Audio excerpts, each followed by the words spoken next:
Bismillahirrahmanirrahim.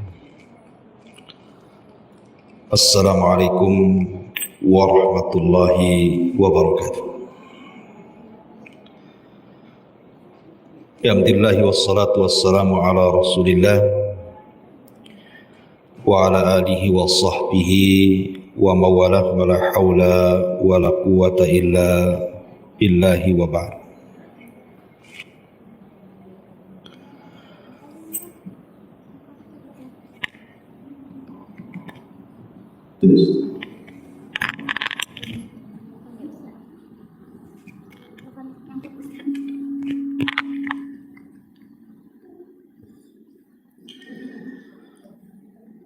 Alhamdulillah, segala puja dan puji hanya milik Allah Subhanahu wa ta'ala.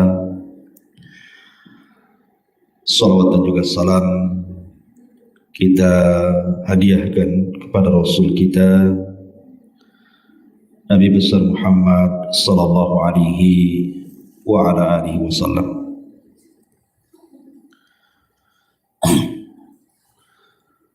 Alhamdulillah, di pagi hari ini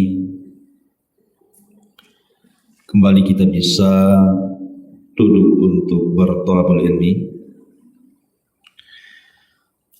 dan kita masuk pada bab ketiga dari kitab Minhajul Muslim, pasal yang pertama tentang akhlak yang baik dan juga penjelasannya.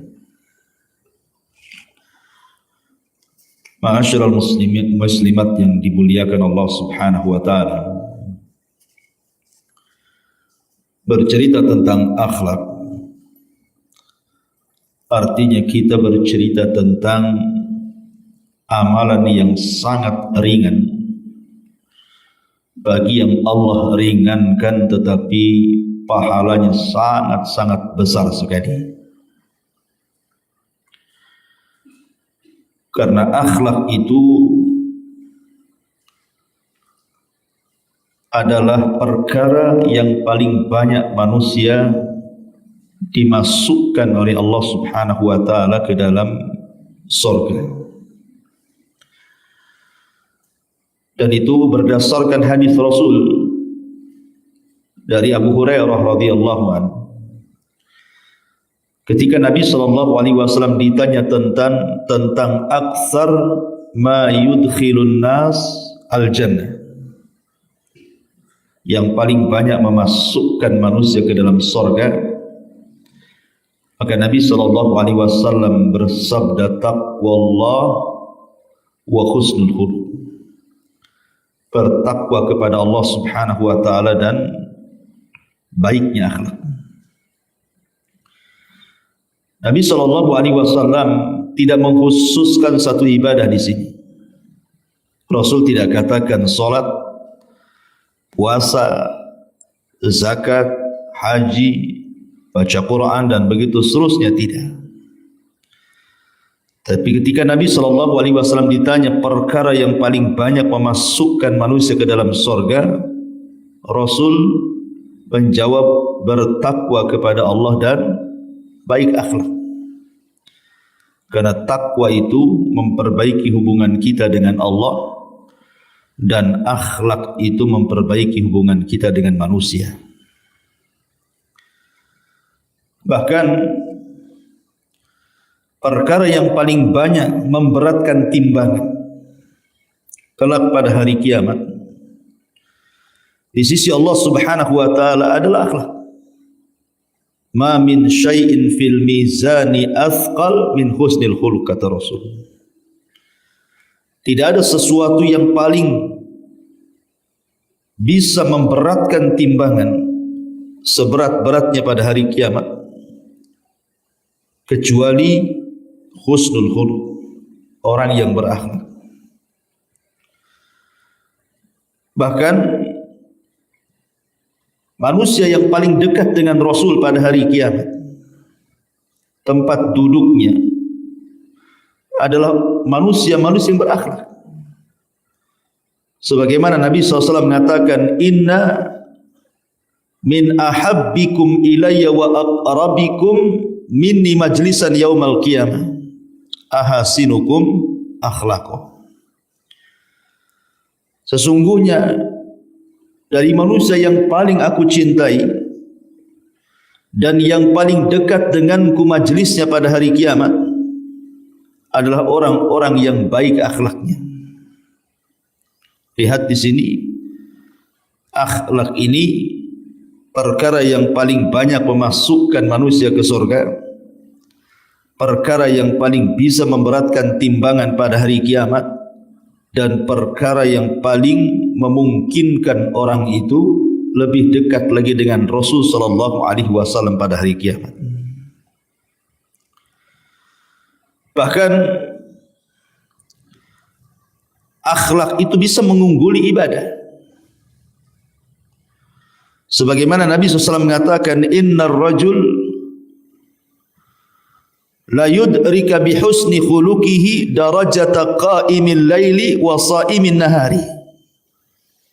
Sesungguhnya seseorang itu bisa mendapatkan dengan baik akhlaknya itu derajat orang-orang yang qiyamul lail dan derajat orang-orang yang puasa di siang hari.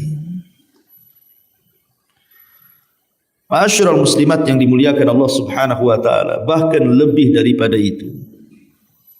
Ibadah itu, Bu. Ibadah itu tidak mungkin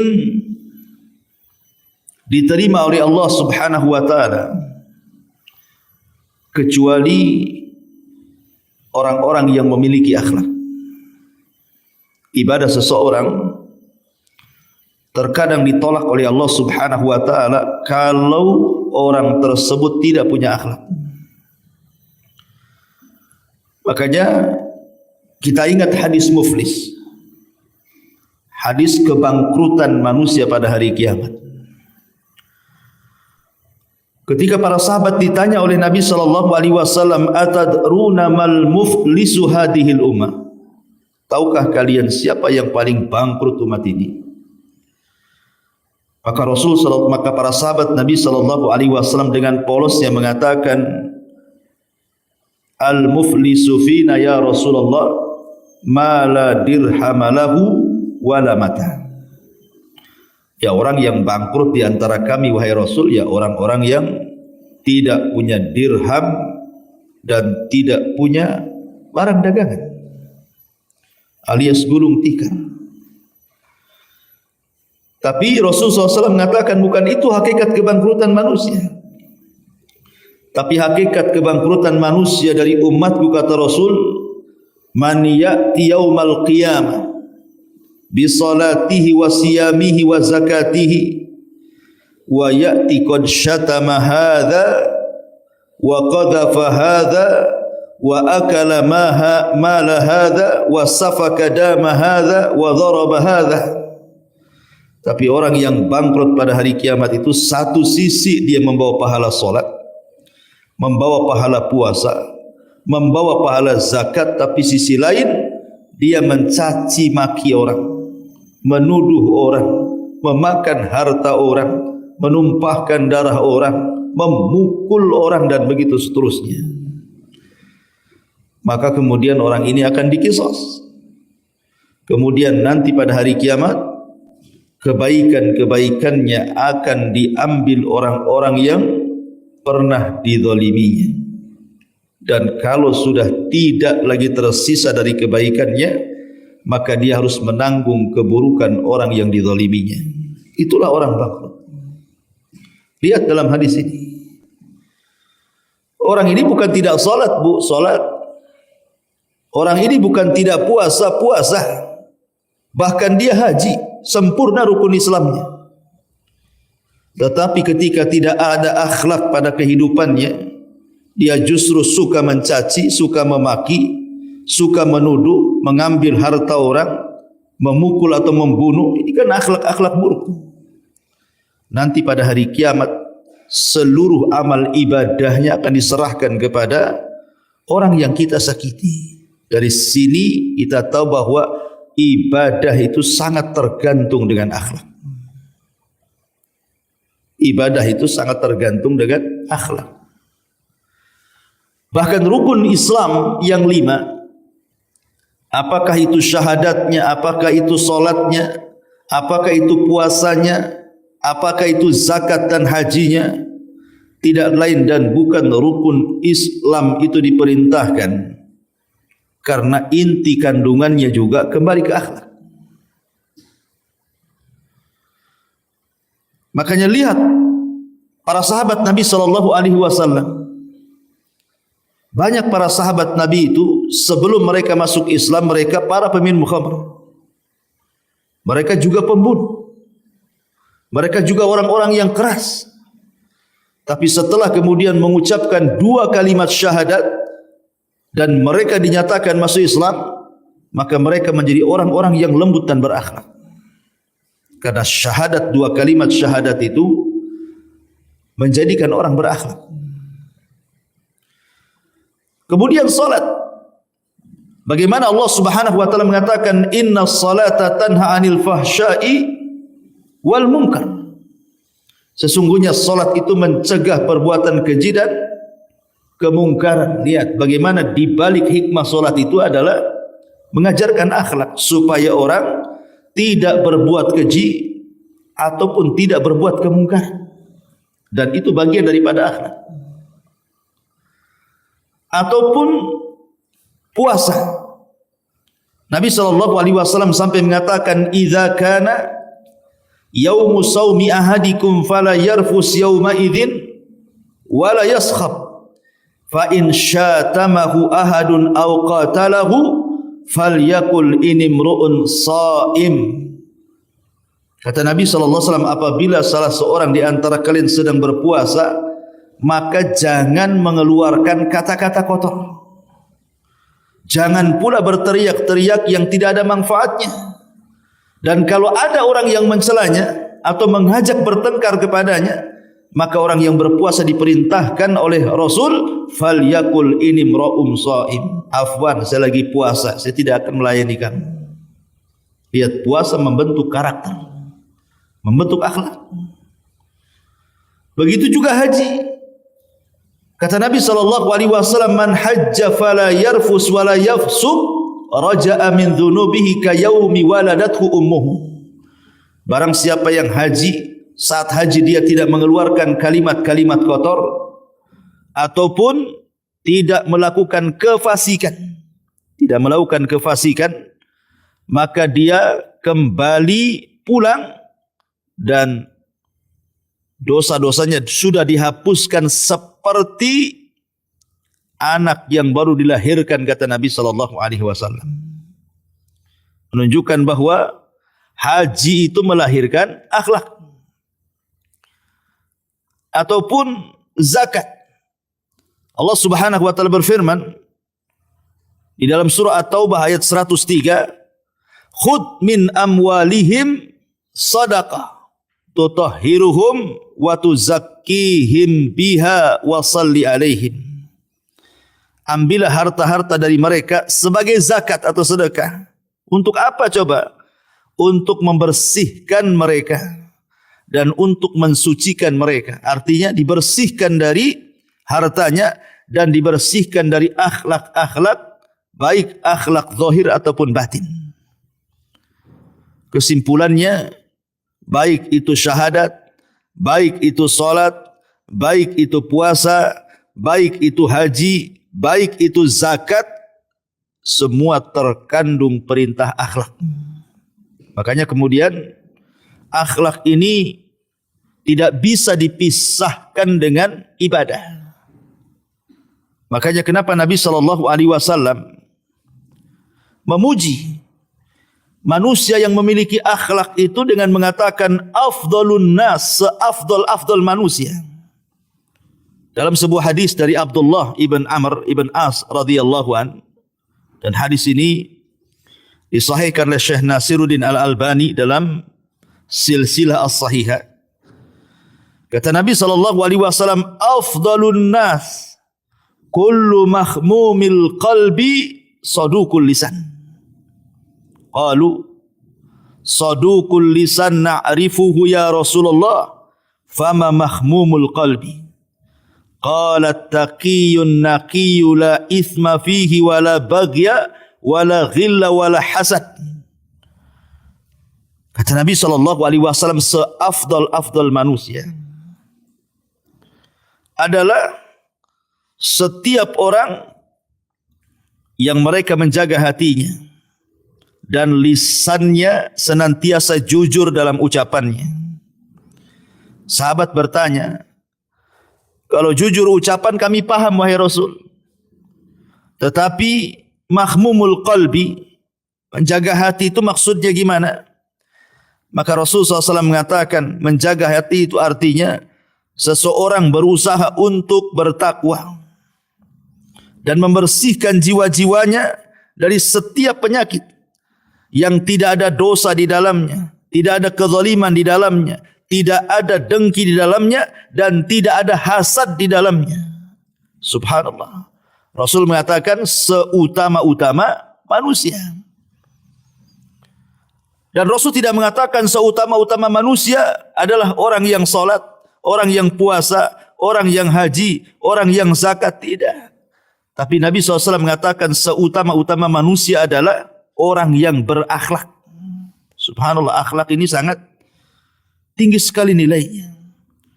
Makanya wajar kalau Nabi SAW adalah manusia yang paling berakhlak dari seluruh manusia satu jagat raya ini. Sampai Allah Subhanahu wa taala memuji Rasul, wa innaka la'ala khuluqin azim. Sesungguhnya engkau wahai Muhammad di atas akhlak yang paling besar. Ma'asyiral muslimat yang dimuliakan Allah Subhanahu wa taala. Lah akhlak sendiri adalah sesuatu yang bisa menyempurnakan iman seseorang. Jadi akhlak itu bisa menyempurnakan iman seseorang. Kata Nabi SAW, akmalul mu'minina imanan ahsanuhum akhlaqo. Mukmin yang paling sempurna imannya adalah mukmin yang paling baik akhlaknya. Mukmin yang paling sempurna imannya adalah mukmin yang baik akhlaknya. Lihat bagaimana keimanan juga ditentukan dengan akhlak. Artinya akhlak ini bukan perkara biasa. Karena banyak faedah-faedah yang akan didapat dari lahirnya berbagai macam keutamaan-keutamaan bagi orang-orang yang betul-betul berusaha untuk menjadi manusia yang berakhlak. Bayangkan Bu, sampai-sampai akhlak itu bisa menambah umur. Kata Nabi SAW, husnul khuluqi wa husnul jiwari yu'ammiranid diyari wa yazidani fil a'mari.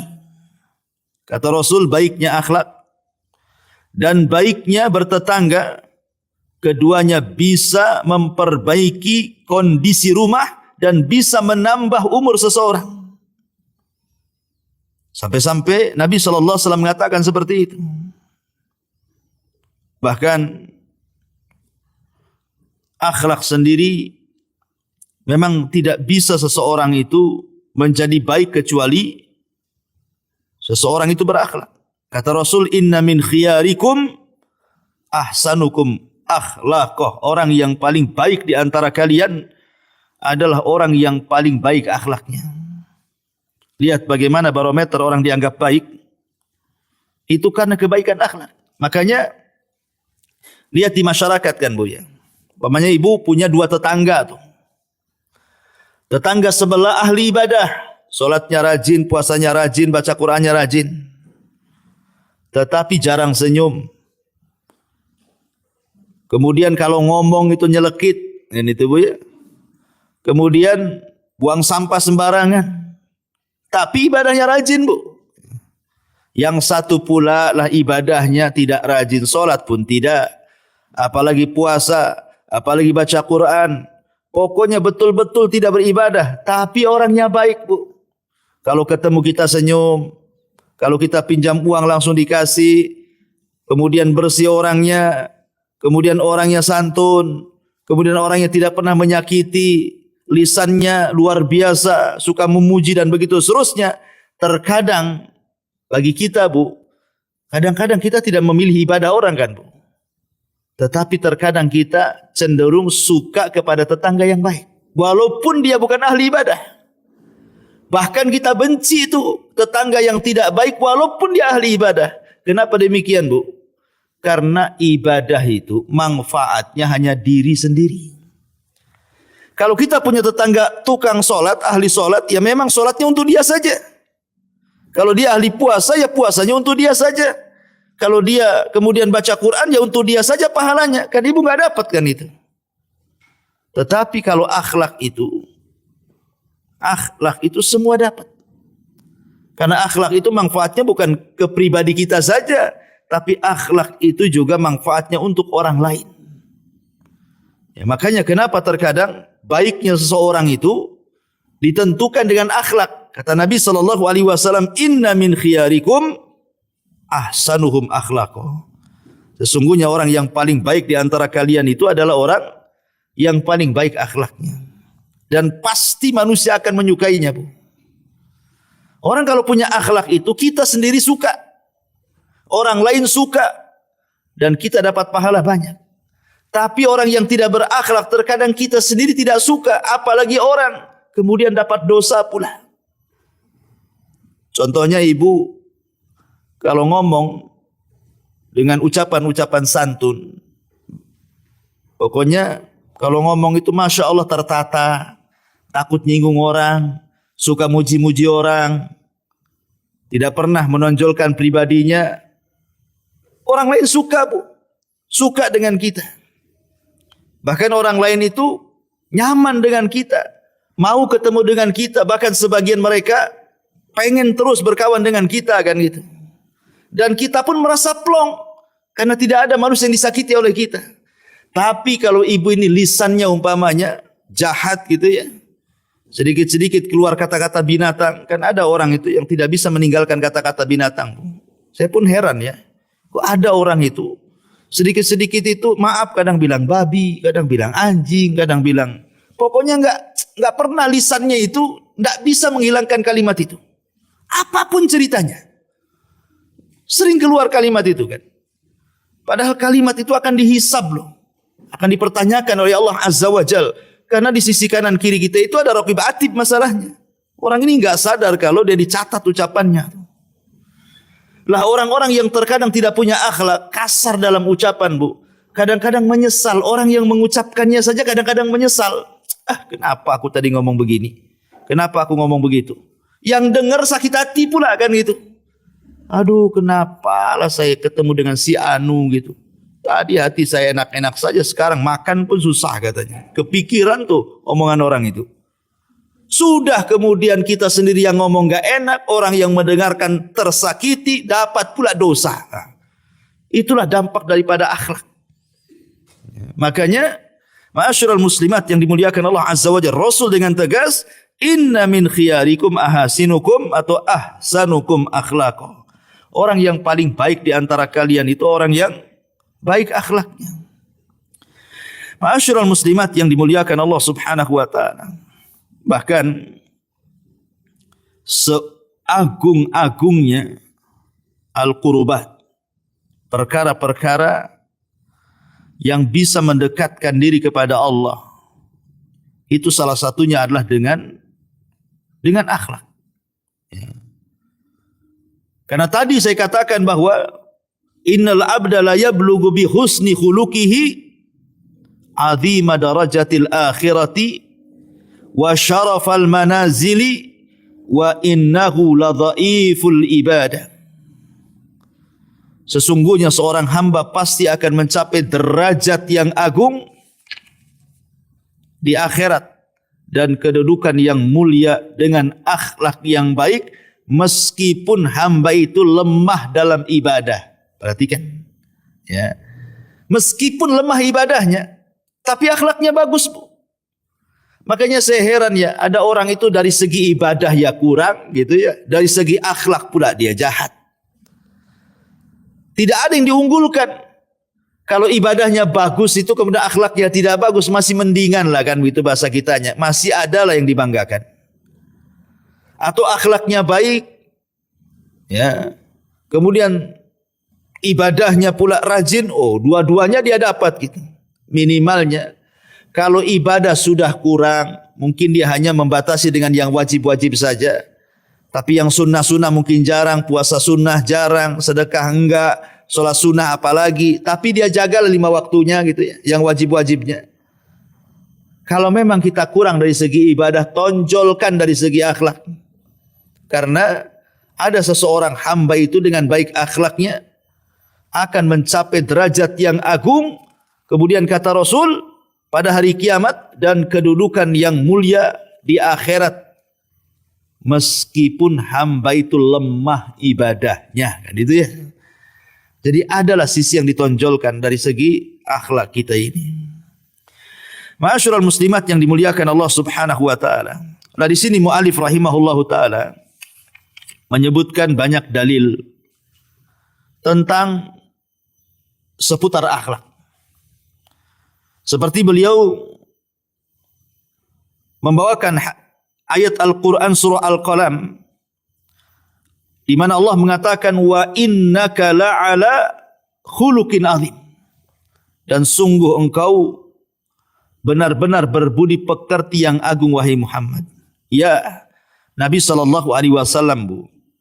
sebelum diangkat jadi Nabi dan Rasul saja sudah menonjol akhlaknya.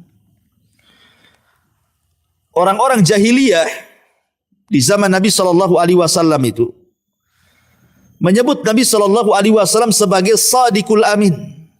Orangnya sadik, kalau ngomong itu santun dan benar. Kemudian amin, orangnya terpercaya, tidak pernah mengkhianat dan tidak berkhianat.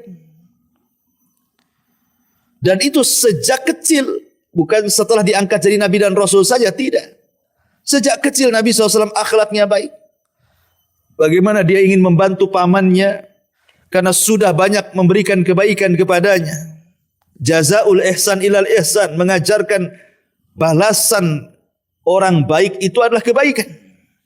Dan itu dicontohkan oleh Nabi SAW sejak kecil. Dia sudah menjadi penggembala kambing untuk membantu ekonomi pamannya. Kemudian ketika dia dititipi oleh teman-teman sejawatnya, kambing-kambing gembalaannya, sementara ada acara entah walimah entah acara, kawan-kawannya terkadang menitipkan kambing kepada Rasul yang jumlahnya bukan 10-20, mungkin ratusan kambing. Tapi tidak ada satupun kambing yang hilang, bahkan kambingnya gemuk-gemuk dirawat Nabi SAW. Amanah. Bahkan sampai diangkatnya beliau menjadi Nabi dan Rasul pun beliau sangat amanah, di mana barang-barang orang Quraisy itu kalau mereka safar dititipkan kepada Nabi SAW, tidak ada yang hilang.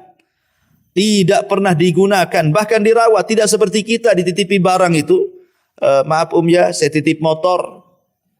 Motornya dipakai sama Ibu Sarian tuh.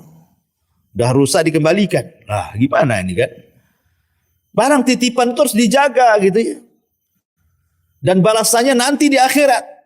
Bukan balasannya di dunia. Dengan mengatakan enak saja ini titip motor sama saya, ya saya pakailah Ustaz kan itu. Enggak begitu. Kita ini kalau memang ingin dapat pahala besar, rawat. Kecuali kalau kita memang izin sama yang nitip. Boleh enggak saya pakai motormu selama dititip di saya? Dan saya janji nanti kalau rusak saya perbaiki. Kan enak gitu Bu ya. Tapi kalau enggak ada omongan kayak gitu, ya taruh aja lah, kita jaga di rumah kita. Itu titipan orang. Kalau nanti datang orangnya kita kembalikan. Terus saya dapat apa? Dapat pahala. Ya, kita dapat pahala. Itu yang dilakukan Nabi SAW. Dan Nabi SAW tidak pernah mengucapkan kecuali kebenaran. Dan itu disaksikan baik lawan ataupun kawan.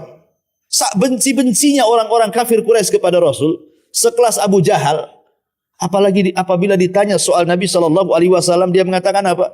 Aku tidak pernah melihat dari lisannya keluar kedustaan. Bahkan Nabi Sufyan sebelum masuk Islam, yang merupakan pemimpin Quraisy, juga ketika ditanya oleh Raja Herakli soal kenabian Rasul SAW, kemudian ditanya soal apakah orang yang ngaku Nabi di Mekah itu kalau ngomong dia bagaimana, dia mengatakan aku tidak melihat kedustaan pada raut wajahnya katanya. Jadi Nabi SAW itu betul-betul Memang di atas akhlak yang luar biasa. Itu sebelum diangkat jadi nabi itu. Apalagi setelah diangkat jadi nabi, Ummuna Aisyah radhiyallahu anha ditanya soal akhlak Nabi sallallahu alaihi wasallam, maka Rasul mengatakan, Aisyah radhiyallahu anha mengatakan, kana khuluquhul Quran. Akhlaknya Rasul itu adalah Al-Quran. Setiap perintah kebaikan dalam Al-Quran sudah dilaksanakan Nabi. Itulah Nabi SAW Al-Quran yang berjalan. Makanya Allah Subhanahu wa taala katakan, wa innaka la'ala khuluqin azim. Dan sungguh kamu wahai Muhammad benar-benar di atas akhlak yang sangat mulia. Adapun Allah Subhanahu wa taala di sini memerintahkan juga di dalam surah Fussilat ayat 34, wadfa billati hiya ahsan fa idza kana alladhi bainaka wa bainahu adawatun ka'annahu waliyyun hamim. Tolaklah kejahatan itu dengan cara yang lebih baik.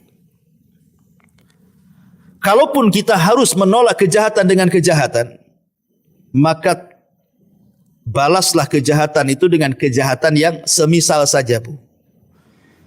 Seperti ibu dicela, kemudian ibu tak terima, boleh enggak Ustaz menjawab celaan dengan celaan? Boleh, tetapi dengan celaan yang sama. Pamannya ibu dikata-katai yang tidak baik. Oh, orang itu otaknya kayak otak binatang apa gitu ya. Itu otak semut tuh katanya. Ya. Jadi kalau ada orang yang kemudian mencela seperti itu kata Bu, maka ibu boleh mencela balik, otak dia yang semut. Gitu Bu ya. Sudah sampai di situ saja.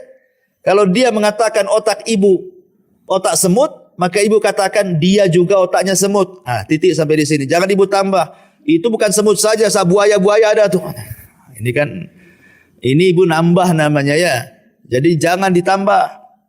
Kalau mau membalas kejahatan itu cukup dengan kejahatan yang sama. Tapi kalau seandainya ibu balas dengan kebaikan, maka Allah mengatakan idfa billati hiya ahsan. Tolaklah kejahatan itu dengan cara yang jauh lebih baik lagi. Fa idzal ladzi bainaka wa bainahu adawah ka'annahu waliyyun hamim.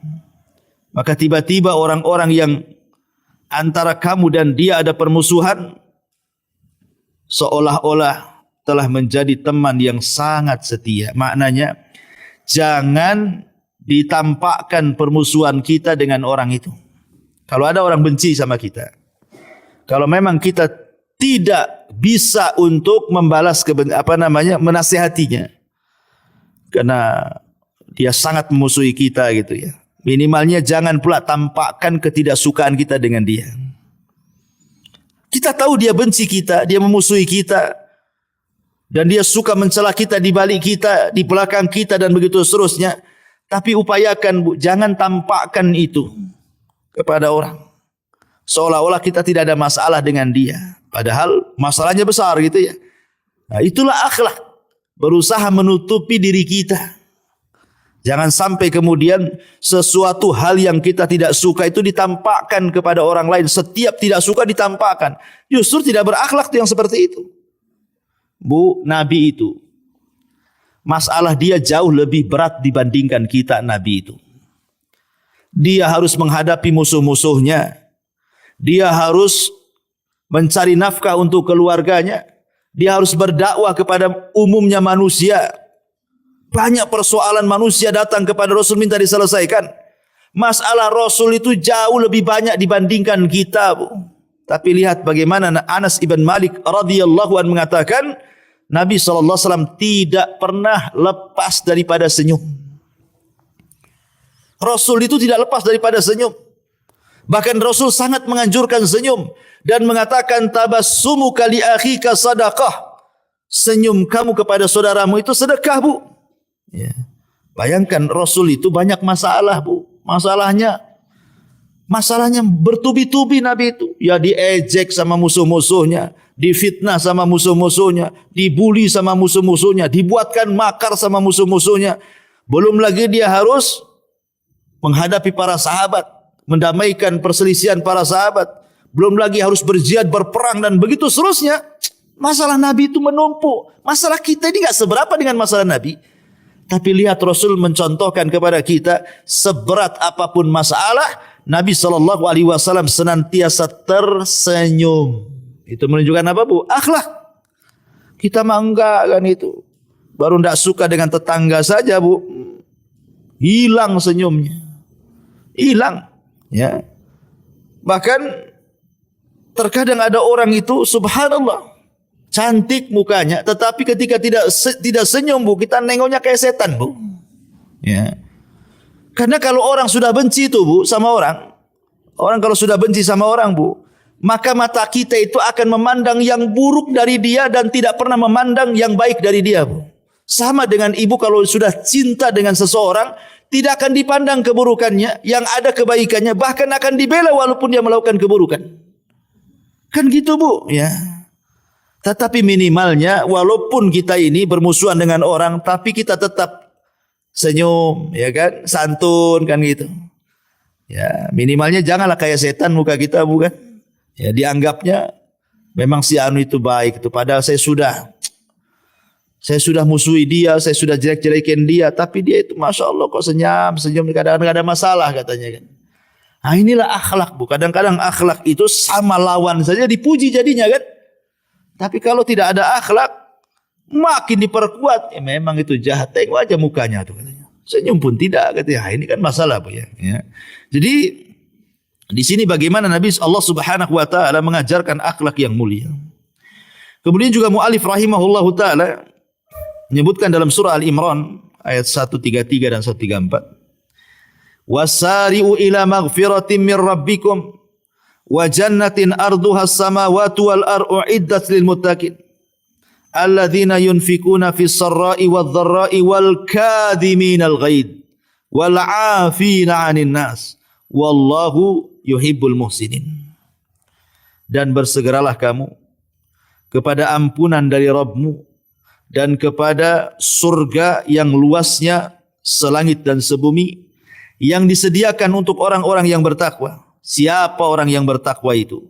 Orang-orang yang menafkahkan hartanya, baik di waktu lapang ataupun sempit. Kemudian orang yang bertakwa adalah orang-orang yang menahan amarahnya dan suka memaafkan kesalahan orang lain. Allah menyukai orang-orang yang berbuat baik. Lihat. Setelah Allah Subhanahu wa taala menjelaskan tentang bagaimana surga itu yang luasnya selangit dan sebumi. Kemudian Allah mengatakan surga yang seluas langit dan bumi itu diperuntukkan untuk orang yang bertakwa. Lah ciri yang menonjol dari orang yang bertakwa yang akan mendapatkan surga seluas bumi dan langit itu disebutkan oleh Allah Subhanahu wa taala 3 perkara. Pertama, orang-orang yang membiasakan sedekah walaupun dia senang ataupun susah, baik ketika lapang ataupun sempit, dia tetap sedekah. Dia tidak menunggu lapang saja, sempit pun dia berusaha untuk sedekah walaupun tak banyak. Kemudian yang kedua, bisa menyembunyikan amarahnya. Nah, ini yang susah nih. Kadang-kadang kita ini kalau lagi marah itu, kalau bisa itu semua isi hati itu keluar semua lewat mulut tuh. Kalau bisa itu semua keluar sausus-ususnya kan, Bu, ya. Dikeluarkan semuanya. Ya. Iyalah Ustaz, kalau saya tutup-tutup nanti jadi penyakit, nanti sakit hati, nanti banyak. Enggak begitu juga kan gitu ya. Justru kalau kita tidak memuntahkan semua yang kita tidak suka, kemudian kita bersabar, inilah bagian daripada al-kadhiminal ghaidh. Menahan amarah dan hawa nafsu, dan ini bagian jihad melawan hawa nafsu. Dan ini pahalanya besar. Ya, ini enggak, ya kadang-kadang, ya tadi saya contohkan tadi, kadang-kadang kalau lagi marah itu, kalau di orang-orang awam ya, insya Allah mudah-mudahan di sini tidak. Saya sering dengar itu tetangga-tetangga tuh. Kadang-kadang kalau ngomong tuh binatang tuh keluar semua, Bu.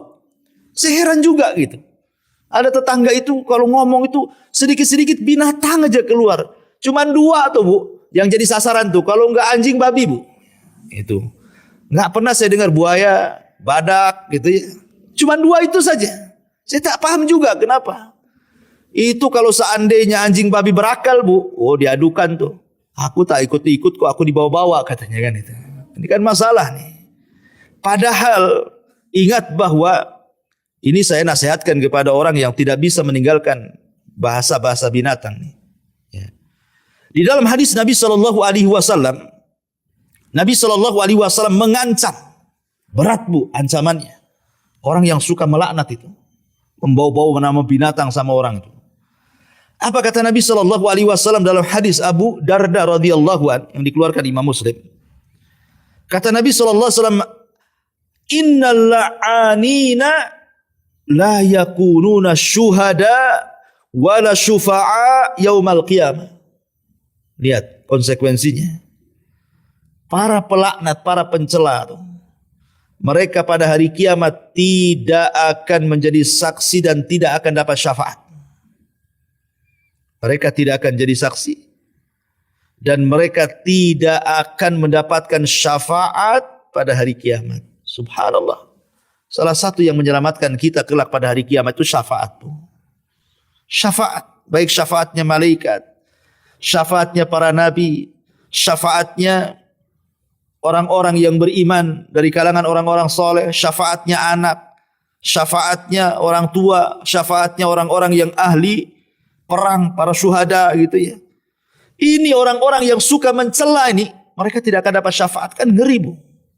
Ya, makanya saya nasihatkan kalau yang belum bisa meninggalkan kalimat-kalimat binatang itu kurangilah. Ya, kurangi. Ya, kalau bisa sih dikurangi, bukan berarti diganti. Ya, diganti sama aja, kan gitu ya.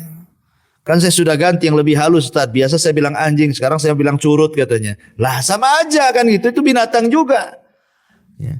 Sebaiknya jangan, nggak usah ganti-ganti, hilangkan, dihilangkan.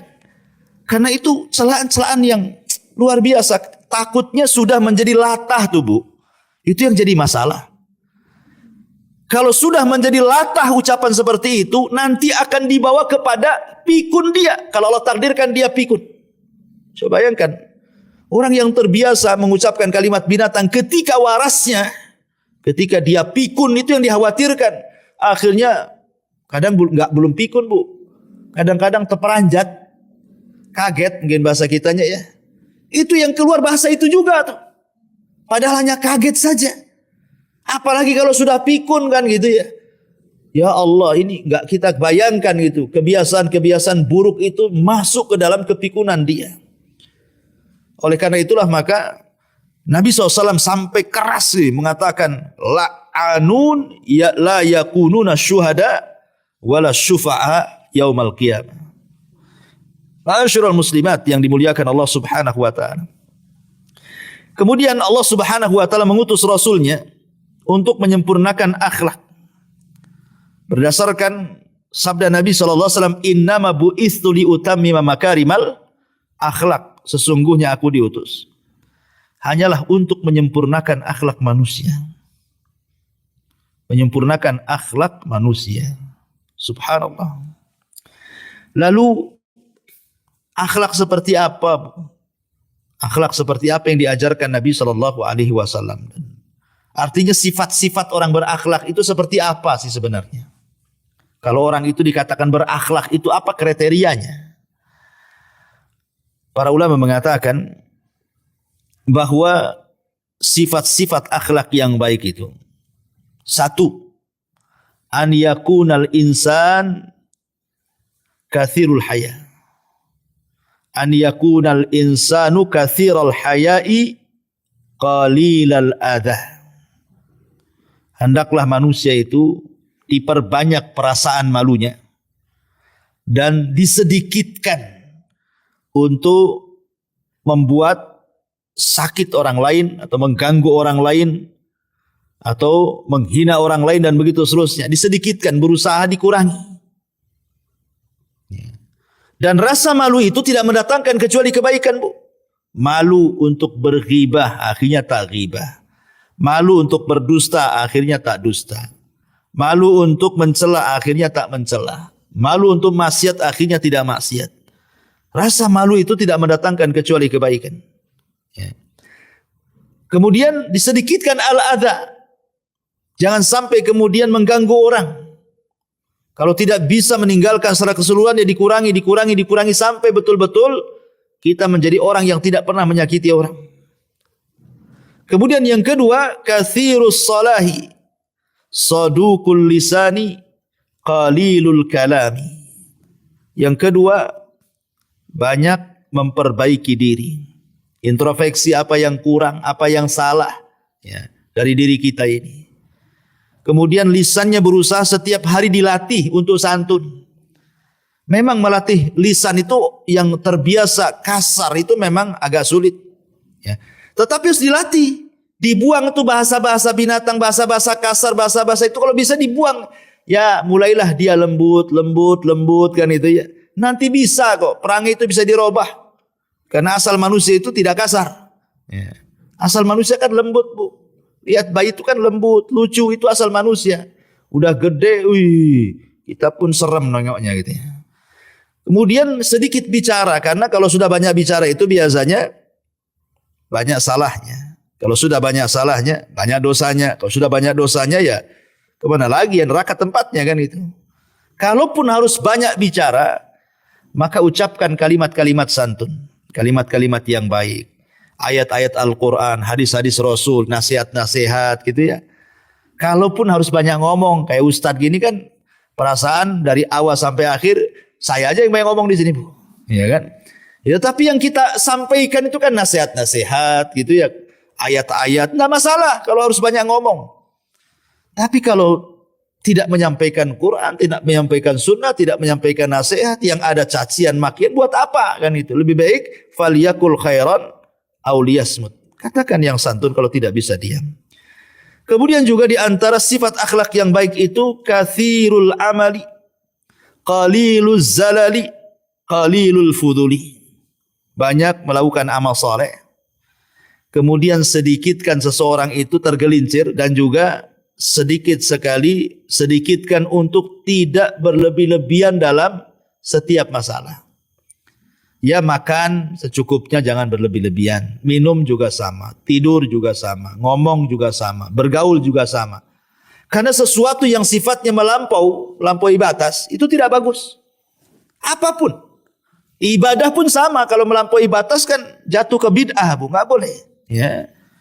Maka begitu juga, itu bagian daripada akhlak itu, kurangi hal-hal yang mubah, seperti umpamanya ibu ingin bosanlah di rumah gitu kan. Kan lama-lama kan ada waktu-waktunya ibu bosan gitu ya. Sama pasangan atau sama anak-anak kan. Ibu ingin refreshing, bahasa saya itu, akhirnya datanglah ke rumah tetangga, ngobrol-ngobrol, setelah izin sama suami, tengok anak-anak sudah pada sekolah gitu ya. Daripada luntang-lantung di rumah, ke tetangga lah, cari hiburan gitu ya. Tidak ada masalah, Bu. Tapi kalau sudah melampau, ibu ke tetangga jam 1 siang datang kan itu, jam 1 malam pulang, Bu. Wah, ini kan melampau, ini ngapain ibu di rumah tetangga tuh? Suami nyari-nyari kan itu, handphone pula dimatikan sengaja. Jadi sesuatu yang melampau itu tak bagus. Kemudian juga barron wasulan wakuran saburan syakuran radiyan haliman rafiqan afifan syafiqan gitu ya. Di antara ciri akhlak adalah barron, berbuat baik kepada orang tua. Wasulan, suka silaturahim dengan keluarga. Wakuran, senantiasa tenang, tidak tergesa-gesa dalam memutuskan sebuah perkara. Syakuran, senantiasa lisannya bersyukur. Alhamdulillah. Saburan, sabar kalau ditimpa musibah. Radiyan, redha dengan pemberian Allah alias qanaah. Ya, kemudian haliman, lembut. Kemudian rafiqan juga sama, lembut. Afifan, menjaga kehormatan. Syafiqan, penyayang. Maka itu bagian daripada akhlak juga. Kemudian juga sifat akhlak yang baik, la la'anan, tidak suka mencaci, melaknat. Ya, wala syababan, tidak suka menghina, mencela. Wala namaman, tidak suka mengadu domba. Wala mubtaban, tidak suka menggibah. Wala ajulan, tidak tergesa-gesa. wala quhudan, tidak dengki dalam hatinya, wala bakhilan, tidak kikir, tidak bakhil, wala hasudan, dan tidak hasad. Nah, ini juga bagian daripada baiknya akhlak.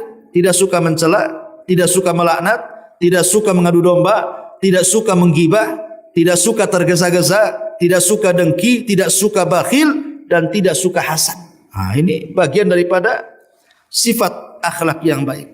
Termasuk juga basyasan hasyasyan, senantiasa sumringah, senyum, menyenangkan wajahnya.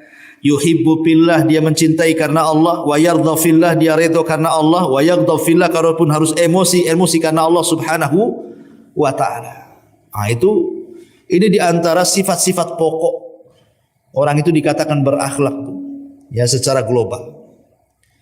Lalu bagaimana caranya, Ustaz? Saya ini ya ingin sih meninggalkan apa yang tadi dinasihatkan. Pamannya dulunya suka kasar, akhirnya jadi lembut gitu ya. Yang dulunya ngomongnya tidak tertata, sekarang mulai ditata gitu. Yang dulunya suka dendam, dengki, hasad. Gimana caranya supaya hilanglah akhlak-akhlak buruk itu, macam mana caranya? Maka ulama membahas yang disebut dengan wasail litahsili husnil khuluqi.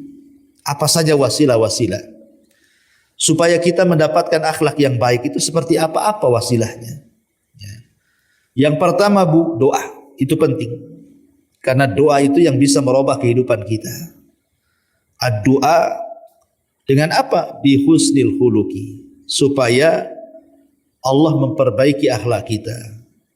Makanya Rasulullah SAW mengajarkan doa apabila kita menggunakan pakaian apa? Kama ahsanta khalqi fa ahsin khuluqi, kan itu.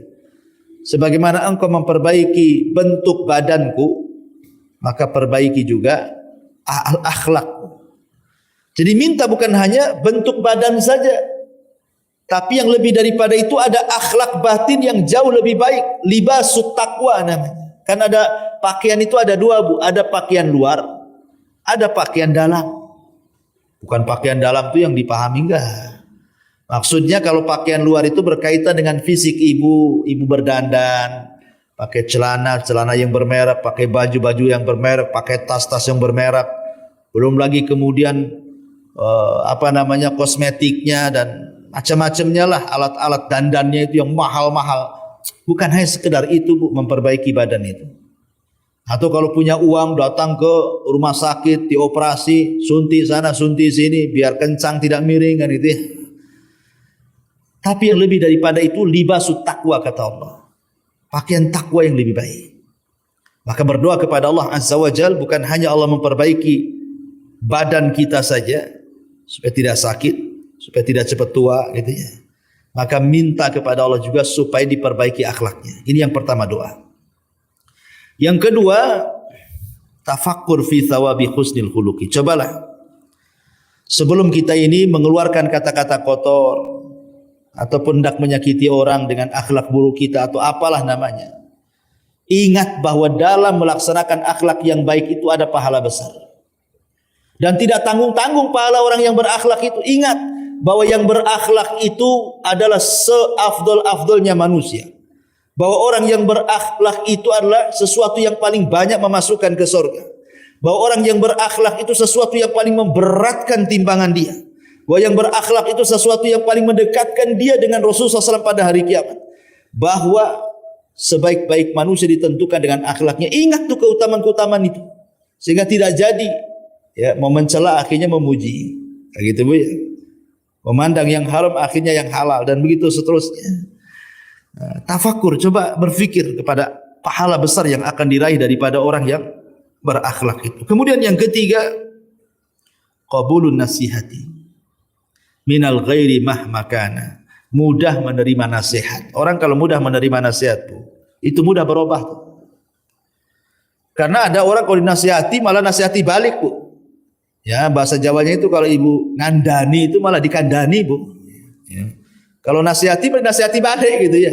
Bukannya diterima, jazakillah khairan, kamu sudah menasihati saya, kalau bukan kamu siapa lagi, dan begitu. Enggak, ya. Malah kemudian macam-macam perangainya. Kurang ajar, kayak dia aja yang baik katanya. Nah, gitu Bu, terima kasih. Siapapun dia. Ya. Kemudian juga yang keempat, al-istima' wal intifa' bi kalamil a'da wal khusum. Ambil, dengarkan, ambil manfaatnya walaupun yang mengucapkan musuh kita. Jangan sampai kemudian kebencian kita kepada sebuah kaum tidak berlaku adil kepada kaum tadi. Kalau yang baik kita dengarkan, kalau yang baik kita ambil. Ya. Karena memang tabiat manusia itu kalau benci dengan orang biasanya tidak akan dilihat kebaikannya. Yang ada buruk aja di mata dia. Tetapi kalau ingin kita ini menjadi baik dan berakhlak, ya dengerin saja. Kalau memang musuh kita ini mengeluarkan kata-kata yang baik, kita tiru, kita ambil, kita manfaatnya. Ya. Kemudian juga yang nomor 5, musahabatu ahlil fadli wal muru'ah. Kalau akhlak ingin baik Bu, jangan berkawan dengan akhlak-akhlak yang buruk. Ibu ini susah meninggalkan ghibah. Temannya pula ahli ghibah. Ya klop lah kan begitu. Ibu ini ahli ya tadi. Mungkin bukan ibu lah, contohnya yang lain aja. Ya. Mungkin ada orang-orang yang belum bisa meninggalkan kalimat-kalimat tadi. Binatang-binatang. Kawannya lebih parah lagi. Kalau dia paling 2 binatang aja, dia pula 10 binatang Ustaz. Ini kan klop namanya ya. Sekalian aja dua-duanya masukkan ke kebun binatang. Jadi kalau ingin baik, berkawan dengan orang baik. Siapapun yang berkawan dengan orang baik 40 hari saja Bu, sudah mempengaruhi dia Bu. Sebagaimana orang itu berkawan dengan orang jahat 40 hari saja sudah bisa jadi jahat dia. Ya, makanya kalau ingin akhlaknya baik, berkawan dengan pemilik akhlak yang baik. Kemudian juga mujanabatus sufaha wal battalin. Kalau bisa jauhi orang-orang yang safi. Orang-orang yang bodoh, orang-orang yang jahil dan tidak berakhlak. Karena biasanya orang-orang yang tidak berakhlak itu disebabkan karena kebodohan, karena kejahilan. Tinggalkan. Ya, jangan dekat-dekat orang-orang kayak gitu. Kemudian yang nomor 7, an-nadharu fi siyari Rasul. Lihat sejarah Nabi. Macam mana Nabi disakiti, macam mana menghadapinya. Macam mana Nabi difitnah, macam mana Nabi menghadapinya. Bagaimana Nabi dighibah, bagaimana cara menghadapinya. Bagaimana Nabi SAW mulai dari sebelum diangkat jadi Nabi, setelah diangkat jadi Nabi, bahkan ketika dia berdakwah, macam mana dakwahnya. Jadi lihat sejarah Nabi, supaya kita bisa mencontohnya. Ya. Kemudian juga yang nomor 8, tamrin an-nafsi ala fi'lil akhlaqil hasanati bi tatbiqil amali. Membiasakan bahwa akhlak itu bukan hanya sekedar teori, tapi kalau bisa juga dilaksanakan dalam segi perbuatan. Ya. Kemudian juga yang nomor 9, at-ta'ammul wa ta'arruf ala ma tahmiluhu nafsu min akhlaqis sayyiati wa adatil qabihati. Renungkan orang-orang atau akibat-akibat ketika orang itu berakhlak dengan akhlak yang bagus kan. Makanya sering saya ulang-ulang, madrasah yang paling manfaat itu, yang sangat berharga bagi kehidupan kita, yang boleh jadi melebihi orang yang sekolah, dari SD, SMP, SMA sampai S1, S2 sampai doktor, ya. Jadi madrasah kehidupan di sekitar kita kadang-kadang itu yang sangat bermanfaat untuk kita. Umpamanya ada kejadian nih, ada seseorang dibunuh. Kemudian kita tanya, kenapa dia dibunuh? Oh, gara-gara dia menghina. Jadi orang yang membunuhnya itu tersakiti hatinya. Mungkin dia mencaci maki, enggak terima, akhirnya ditusuk, matilah dia. Oh, berarti memang kita harus menjaga lisan. Kalau tidak nanti kita kena pula kayak dia. Padahal dia ngomong itu sepele saja. Boleh jadi mungkin tadi mengatakan si fulan anjing atau babi atau apa, akhirnya kemudian orang itu emosi, ambil pisau, ditusuk, mati akhirnya. Ya. Kan banyak Bu, saya lihat di berita-berita itu, orang membunuh itu Bu, itu gara-gara masalah sepele. Hanya gara-gara tersinggung. Ya. Tersinggung dia. Dari ucapannya yang kasar, tersinggung, akhirnya dibantai itu. Ini kan ataupun dari perbuatan-perbuatan buruk dia, tidak menghargai dan begitu seterusnya, akhirnya kemudian dibunuhnya. Itu kan jadi pelajaran. Kalau kita pandai mengambil pelajaran kenapa si fulan dipukul, kenapa si fulan dibunuh, kenapa si fulan dibuli, kenapa ini? Oh, ternyata karena akhlaknya enggak bagus. Akhirnya kita tidak ikut seperti dia. Nah, itu maksudnya. At-ta'ammul wa ta'aruf ala ma tahmiluhu an-nafsu min akhlaqis sayyiati wa adatil qabihah ini. Kemudian juga yang terakhir mujahadatun nafsi. Wastifraghul was'i ala tarkil akhlaqis sayyiati. Harus berusaha berjihad meninggalkan akhlak itu karena meninggalkan kebiasaan buruk itu memang berat. Kenapa berat? Karena ibu punya musuh dua. Satu setan yang senantiasa memberikan was-was, dua hawa nafsu. Ya. Jadi kalau ingin meninggalkan itu ibu harus melawan dua perkara ini. Pertama lawan setan, yang kedua lawan hawa nafsu.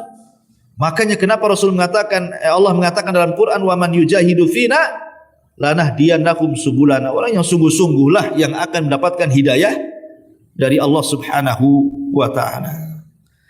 Masyarul muslimat yang dimuliakan Allah Azza wa ini di antara ulasan-ulasan adapun dalil yang disebutkan mu'alif tadi sebagian sudah saya bacakan juga dalam muqaddimah, ibu bisa baca sendiri. Tapi yang jelas saya tutup dengan satu hadis Nabi sallallahu alaihi wasallam. Kata Nabi SAW, ana zaimun bi baitin fi rabbil jannah liman tarakal mira wa in kana muhiqqa wa bi baitin fi wastil jannah liman tarakal kadhiba wa in kana maziha wa bi baitin fi a'lal jannah liman hasuna khuluquhu.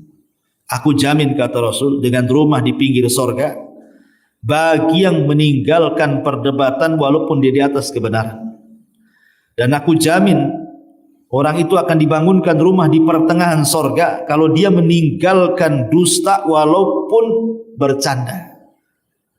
Dan aku jamin, kata Rasul, Allah akan membangunkan rumah yang paling tinggi di sorga bagi yang baik akhlaknya. Subhanallah. Allah akan bangunkan rumah di sorga yang paling tinggi liman hasuna khuluquhu, bagi yang baik akhlaknya. Wallahu a'lam bishawab. Dan nanti setelah bab ini mu'alif rahimahullah ta'ala akan memerinci akhlak-akhlak yang sangat bagus seperti sabar, syukur, dan begitu seterusnya ya.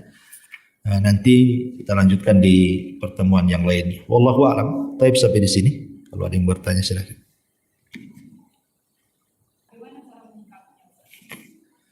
Iya, alhamdulillah. Itulah kadang-kadang Bu, setan itu minal jinnati wan nas. Ada setan itu dari kalangan jin dan ada setan itu dari kalangan manusia. Ya, manusia ini siapa saja. Bisa orang dekat, bisa orang jauh. Bisa orang satu rumah, bisa orang di luar rumah kan itu. Karena setan itu kan sifat Bu. Lain dengan jin, manusia, malaikat gitu ya, itu zat ya. Tapi kalau setan itu kan sifat. Ya, ada manusia tersifati sifat setan. Kadang-kadang kalau ngobrol dengan kita itu ya isinya hanya kejelekan aja, keburukan saja. Makanya kenapa Allah mengatakan fa'arid anhu hatta yakhudu min haditsin ghairi. Berpaling dari orang-orang kayak gitu sampai beralih pembicaraan kepada pembicaraan yang lainnya. Jangan ditanggapi. Kalau ditanggapi sakit hati pula kita. Kadang-kadang kita ini awalnya tidak bawa dosa Bu. Oh, ya hati kita tenang. Ditelepon sama saudara. Saudara ini pula menjelek-jelekan saudara yang lainnya. Akhirnya setan masuk ke hati kita, was-was. Dibenarkan pula yang tadinya tidak komentar jadi komentar. Kemudian disambung-sambungkan dengan cerita lama. Akhirnya habis nelpon bawa dosa jadinya kita kan Bu. Ya. Jadi kalau memang ibu bisa menasehati, nasihati. Kalau tidak bisa, setiap dia ngobrol kejelekan langsung tutup Bu. Maaf Bu. Maaf Dek, maaf Kak. Ini kalau urusan ini saya kayaknya nggak bisa nih. Ya, saya tidak mau mencela yang lainnya. Ya, tapi kalau ibu nasihati, nasihati. Kalau dinasihati kemudian dia marah ya nggak apa-apa Bu. Konsekuensi dalam berdakwah itu tidak semua mulus. Ya, tetapi walaupun demikian kita tetap menjaga norma-norma dakwah yang benar supaya orang itu bisa menerima. Mungkin dengan cara bahasa-bahasa kita diatur, ditata dengan yang santun supaya tidak tersinggung nasihatnya. Tetap ya. Nah, walaupun nasihat itu sebuah kewajiban bukan berarti semua bahasa kita pakai kan gitu. Kadang-kadang ada orang yang mau menasihati orang itu, orang yang dinasihati lari Bu. Kenapa? Kasar orangnya. Kasar orangnya. Saya melihat ada orang yang menasihati orang itu niatnya baik sebenarnya sih. Niatnya itu baik, orangnya tulus gitu, ingin nasihati saudaranya. Tapi bahasanya itu tidak pernah ditata. Bahasanya itu ya tadi, dasar kau keras kepala, kau tidak bisa nasihati, pokoknya semua keluar tuh. Ya tidak bisa juga hidayah masuk kalau cara nasihati seperti itu. Wa in kunta faddan ghalidhal qalbi lan faddu min hauli, kata Allah. Hei Muhammad, kalau engkau kasar, engkau keras, manusia akan berpaling darimu. Itu sekelas Nabi. Ya. Sekelas Nabi aja kalau kasar, Bu, umatnya akan lari. Kita bukan Nabi. Ya, kita ini orang biasa yang banyak dosa. Kita pula keras pula kan itu. Bahkan lebih keras daripada orang yang kita dakwai. Dia itu sudah keras orang itu. Kita menasihatinya lebih keras lagi daripada dia. Kan ngeri, Bu, ya kan? Maksudnya kan kita datang itu melembutkan hatinya. Bukan makin keras orang itu gara-gara ucapan kita kan. Jadi sikap ibu, kalau ibu sudah nasihati kemudian dia marah, ya ibu sabar. Ya, terus sabar, terus nasihati insya Allah. Dan berdoa kepada Allah, mudah-mudahan Allah lembutkan hatinya. Mudah-mudahan dia tidak ngomong lagi sama tetangganya atau sama saudara seperti itu. Terus berdoa dan nasihati. Dan jangan terputus nasihat itu. Ya, cuman kalau memang tidak bisa secara aktif, ya dikurangi. Umpamanya biasa sering telepon, ya dikurangi nelponnya lah. Ya, saya belum bisa nih nelpon dia. Ya, mungkin nantilah. Entah dibuat seminggu sekali, 2 minggu sekali, sebulan sekali, dijarangkan dulu. Ya, itu sebagai pelajaran lah umpamanya. Kalau tidak bisa tiap hari, inten akhirnya jadi marah, jadi keras gitu, kasih waktu. Ya, tapi yang jelas bahwa ibu kan sudah berusaha menasihati, dan itu sebuah kebaikan. Awal dari kebaikan ketika menginginkan orang itu baik. Ya, wallahu a'lam. Bagaimana menyikapi bila orang diajak senyum beberapa kali buang muka? Ibu senyum sama siapa, Bu? Begitu. Sama orang yang ibu utangi. Ya lah, takut sama ibu kan gitu. Ya. Dan senyum itu juga ada tempatnya. Tidak semua orang ibu senyumi. Jangan pula suami tetangga ibu senyumi, bahaya kan itu. Artinya bahwa senyum itu ya kepada orang yang berhak ibu senyumi, kepada suami terutama yang paling penting, anak-anak, orang tua, kerabat gitu ya.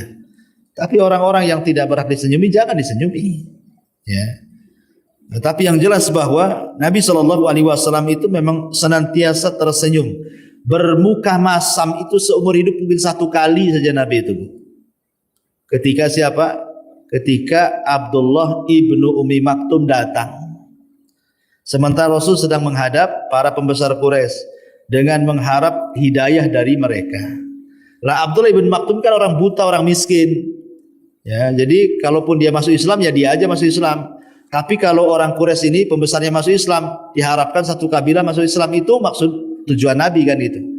Tapi Allah tidak demikian. Ini yang jelas-jelas ingin masuk Islam, kau tolak. Itu yang gak jelas masuk Islam kau hadapi gitu. Seolah-olah seperti itu. Maka turun ayat abasa wa tawalla an ja'ahul a'ma. Tiba-tiba Rasul mukanya masam, berpaling, tidak mau melihat Ibnu Umi Maktum. Maka Allah turunkan ayat ini.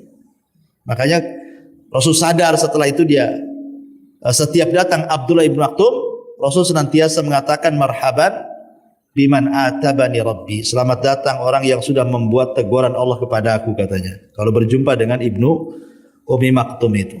Tapi lihat Rasul itu hanya 1 kali saja bermuka masam kepada Ibnu Maktum itu. Tapi lebih daripada itu Rasul itu senantiasa senyum, senyum dan senyum. Kalau kita senyumnya sedikit, masamnya yang banyak. Ya. Ini pertanyaannya bagaimana menyikapinya? Ya sudah, enggak usah dimasukkan hati. Yang penting kan kita sudah beribadah. Tabassumu kali akhika sedekah, senyuman kamu kepada saudaramu sedekah. Kita sudah senyum, kalau dia berbuang muka ya terserah dia.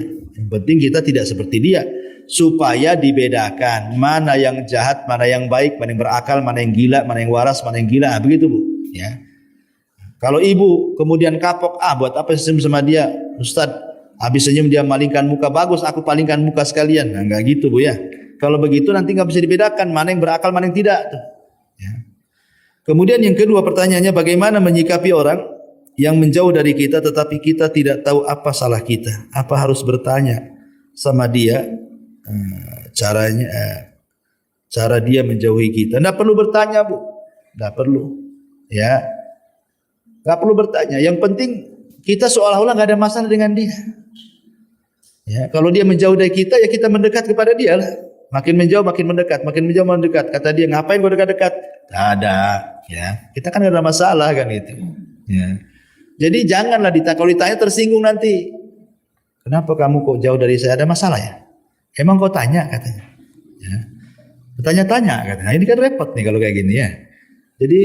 Jadi hal-hal yang seperti ini nggak perlu ditanya, Bu. Ya, yang penting ibu berbuat baik soalnya nggak ada masalah, nggak usah dipikirkan. Kadang-kadang setan masuk tuh, Bu. Ah, itulah pentingnya husnudzon di sini. Berhusnudzon, kita husnudzon. Kenapa dia jauh dari saya daripada dekat? Oh, mungkin dia lagi ada masalah dengan keluarganya. Mungkin ada masalah dengan yang lainnya, mungkin ada masalah ini.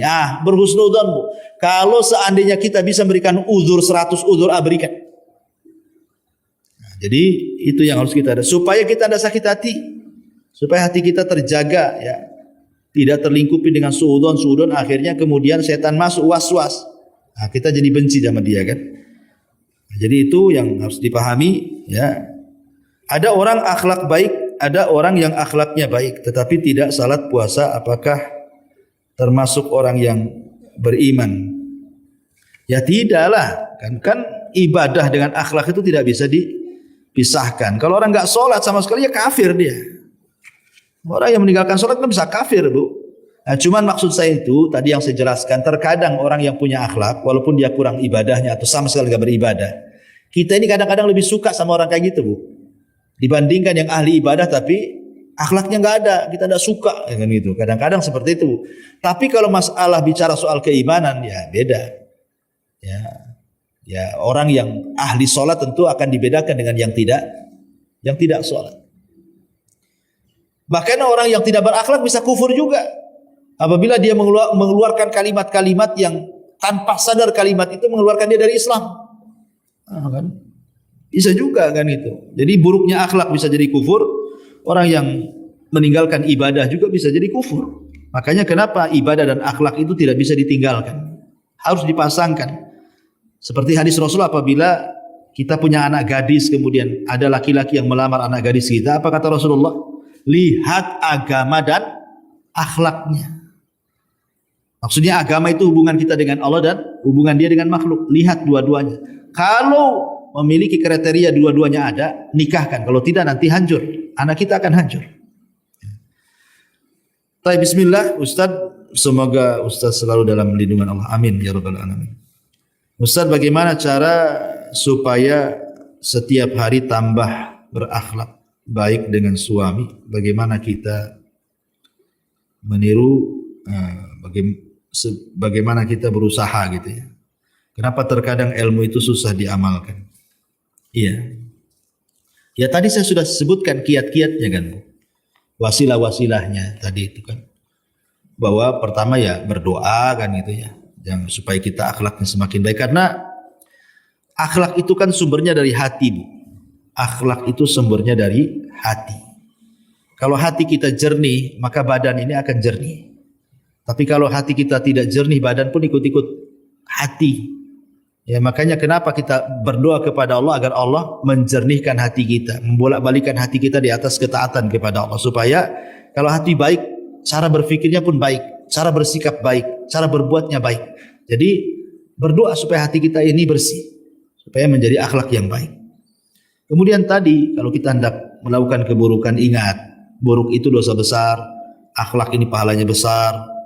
Kemudian juga mudah menerima nasihat, lihat sirah Nabi, lihat sirah para ulama, ya. Kemudian berusaha. Namanya akhlak buruk itu kan harus dirubah menjadi akhlak yang baik dan itu memang ada upaya, Bu. Tadi saya katakan musuhnya dua masalahnya, setan sama hawa nafsu. Ya, makanya apalagi kemudian ibu bisa memandang bahwa suami itu adalah sorga bagi ibu dan neraka bagi ibu. Kata Rasulullah SAW, umduri, lihatlah dirimu dari suamimu, fa innahu jannatuki wa naruk. Suami itu sorgamu atau bisa menjadi nerakamu. Tinggal milih. Suami itu bisa menjadi sorga ibu atau bisa menjadi neraka ibu. Contoh, suami akan menjadi neraka ibu kalau ibu tidak berakhlak. Apabila suami mengajak tidur, ibu menolak, dilaknat ibu sampai subuh kan begitu. kalau suaminya dongkol gitu. Itu salah satu bentuk bahwa suami bisa masukkan ibu ke neraka kan? Hanya karena ibu menolak ajakan suami, sudah dikatakan ibu masuk neraka, dilaknat, ya kan? Atau bisa menjadi surga suami itu, Bu. Ya, karena setiap ibu senyum kepada suami jadi pahala kan itu ya. Masak untuk suami jadi pahala, ngepel untuk suami jadi pahala, mijet ngerok suami jadi pahala, semua jadi pahala. Ibu ngomong suami senang jadi pahala, bisa jadi surga. Ya. Jadi suami itu bisa menjadi surga dan bisa menjadi neraka. Nah, ingat ke situ. Kalau ingat ke situ kan akhirnya mau melakukan keburukan akhirnya tak jadi. Nah, kalau saya melakukan ini takut neraka nih saya, tak jadi akhirnya kan. Nah, saya harus robah nih. Supaya saya masuk surga. Nah, itu makanya inti daripada rumah tangga itu bukan tujuan, Bu. Ingat, Bu, berumah tangga itu jangan dijadikan tujuan hidup. Tapi jadikan rumah tangga itu wasilah. Ibu mengantarkan ibu ke surga. Anggaplah rumah tangga itu kapal. Kalau dengan naik ke atas kapal itu bahteranya sampai ke surga naik. Tapi kalau kapal itu mengantarkan ke neraka turun, ngapain dilanjutkan? Ya. Jadi jadikan wasilah, karena semua yang ada di dunia ini bukan tujuan. Semua yang ada di dunia ini adalah wasilah menuju surga Allah Subhanahu wa taala. Wallahu a'lam bishawab. Segera cukup sampai di sini.